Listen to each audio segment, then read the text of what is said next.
A cadeia, então, não regenera o psicopata. Psicopata? Não. Se ele tem essa aperfeiçoa. tendência de matar, assassinar, ele vai sair da cadeia e vai cometer essas atitudes. Grandes possibilidades. Existe possibilidade. Porque o psicopata também é um negócio interessante. Alguns param de matar. O BTK, que é muito conhecido, vocês pesquisem aí, que é o Dennis Rader, ele ficou 20 anos sem matar. O que aconteceu com esse cara que ele não matou? Ele é um assassino sexual, serial killer. 20 anos. De repente vem aquele desejo novamente, né? A dopamina, aquela sensação de recompensa o tempo todo. E ele é o indivíduo, serial killer, que mata por desejo. Mas o desejo, né, o tesão, ele estupra enquanto tortura enquanto estupra. Essa é a característica dele. A gente vê canibalismo, necrofilia, tudo é relacionado a isso, a esse assassino sexual. Ele é o poder que ele tem sobre a vida ou a morte daquela vítima. É esse o barato.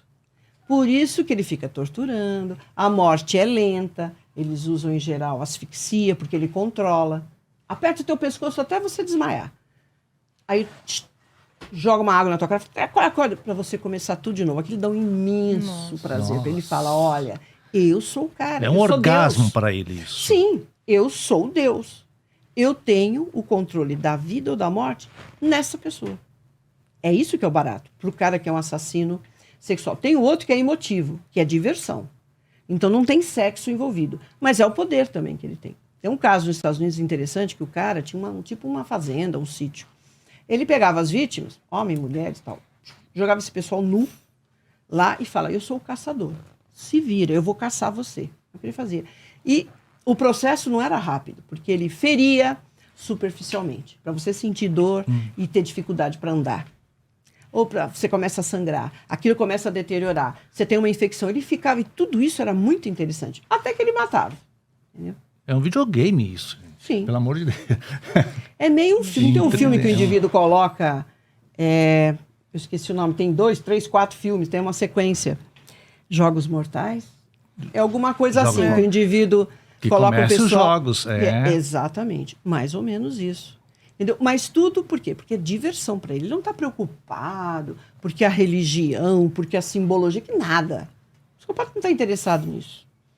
A não ser que ele construa uma máscara social querendo se passar por esquizofrênico, que tem. Os caras são muito bons. São muito espertos para isso. João de Deus é um psicopata em que grau? Psicopata. Tem uma autora que eu gosto muito dela, que é a psiquiatra, que é a Ana Beatriz. Né? Ela fala, tem uns livros muito interessantes sobre Ana Beatriz Barbosa. Ela tem livros muito interessantes sobre psicopatia, ela deixa claro isso. É dela também. Também é dela. Isso, olha lá, Ana Beatriz Barbosa Silva, eu gosto. Ela coloca aí alguma coisa em termos de graus, né? Eu já faço uma distinção, entendeu? Eu posso ter uma pessoa que é extremamente narcisista e que é uma pessoa, sabe, difícil de lidar. Vai criar problema? Vai. Principalmente mãe narcisista, com filha. Porque ela começa a competir com a filha e tal. É ela, eu. E quando a coisa dá errado, a culpa é sua. Tá? Eu não tenho responsabilidade sobre isso. Você que é o responsável por não ter dado certo comigo. Então, é uma pessoa difícil de lidar. A gente tem um indivíduo que tem personalidade antissocial. Realmente, ele não tem empatia. Ou ele tem essa empatia seletiva, né? Que eu criei esse termo. Então, eu gosto por quê? Porque você é da mesma classe social que eu, você mora, você gosta, mas então, com você, você é meu chegado. Agora, aquele outro lá, não, nada a ver. Vocês podem perceber que tem gente assim, mas não chega a ser um psicopata.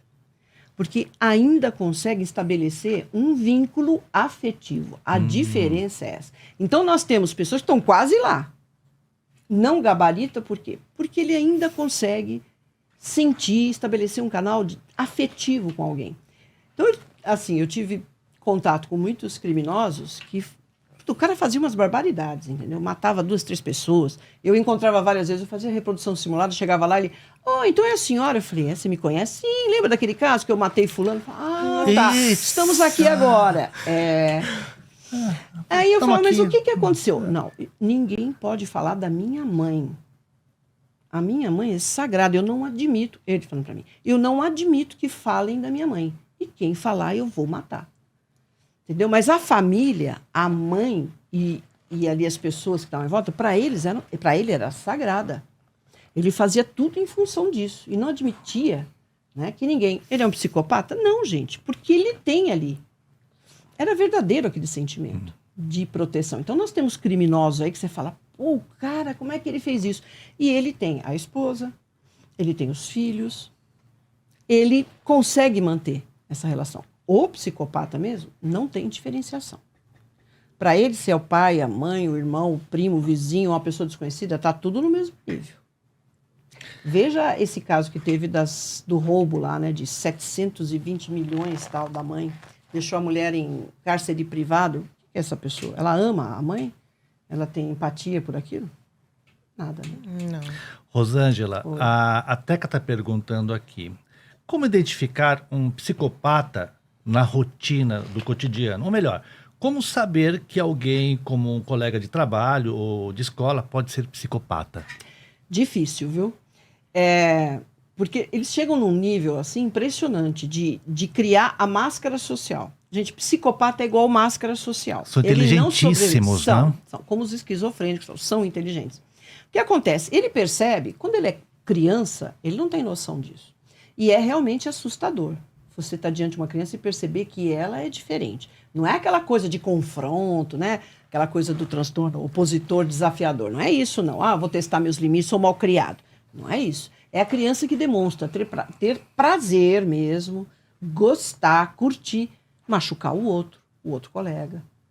Com os animais, eles fazem isso. Então, coloca bombinha no rabo do gato, enforca. Eu já tive aluno chegar assim, professor, o que eu trouxe para você? Era um gato que ele tinha acabado de enforcar, numa sala de aula. Caramba. Moleque.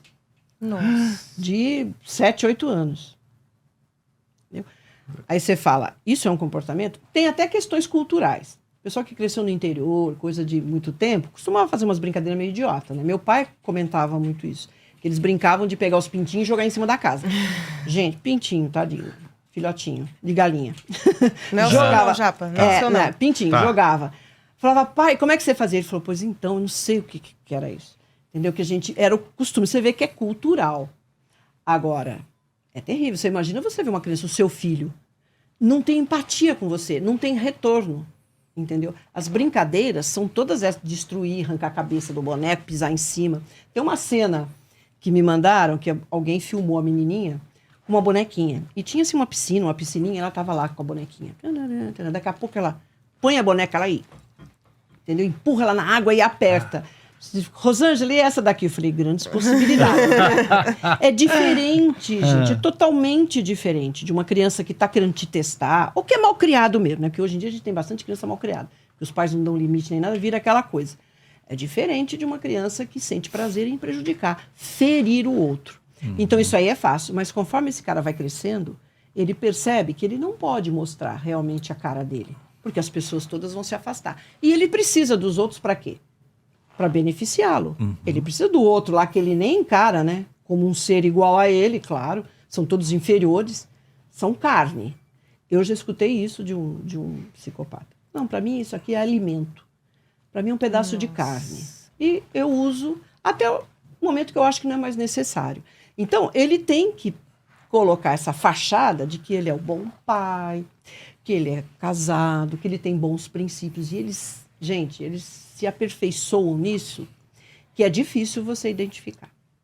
A não ser que essa máscara caia em algum momento. E às vezes cai por bobeira.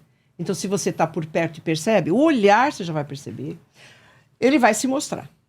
Porque o psicopata ele tem muita dificuldade de lidar com frustração. A cena de um filme, desse mesmo filme que eu acho que é bárbaro, que é o Psicopata Americano, e tem um livro, viu, gente? Você procura aí. Ele é um CEO, que é uma das áreas mais procuradas, eles são excelentes. Se você conversar com o pessoal de RH, de multinacional, fala como é que é o que você procura num alto executivo. Você vai ver a descrição de um psicopata. É impressionante. Caramba. E o cara, ele executa muito bem, porque nada para ele é pessoal. Se ele tiver que te demitir depois de 40 anos que você está trabalhando na boca da prisão, ele vai falar, olha, não é nada pessoal, tá? E não é mesmo. Nada pessoal. Tá? Isso aqui eu tenho que resolver, sabe? São negócios. É assim. Então é difícil, para quem perguntou aí, a não ser que você tenha uma convivência mais próxima. E em algum momento ele vai se mostrar, porque essa máscara vai cair. Então a psicopatia, ela passeia muito pelas grandes corporações, Sim, lá no alto, sim. passeia muito em Brasília, Sim. lá né? Sim, É. porque esse indivíduo, às vezes as pessoas falam, olha, tem um comportamento errático. Não necessariamente. Você vê, João de Deus, ele teve um Abdel Massif, médico, Outro. excelente, foi a maior autoridade ali em reprodução humana e tal. Ele vai, só que ele criou tudo isso para ele poder fazer aquilo que realmente ele gosta, né? Um absurdo.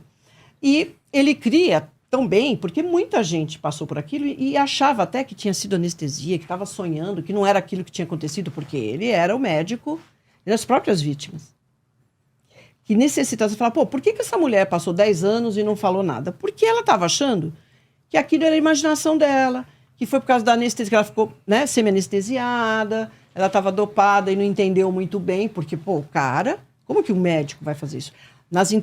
Nas consultas, ele faz questão que o marido venha junto. Você vê como ele cria toda Ele uma cria situação esse clima de credibilidade. de credibilidade. Exatamente. O outro usa o quê? A religião.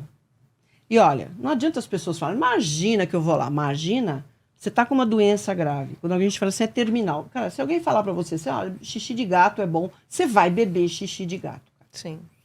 Então, essa história de que eu não acredito, eu já vi muita gente falar assim, a hora do aperto ou que tem alguém com uma doença grave, uma situação em que você fala, puxa, não tem mais o que fazer, você procura esse indivíduo. E ele sabia disso. Então, a pessoa já chega extremamente vulnerável.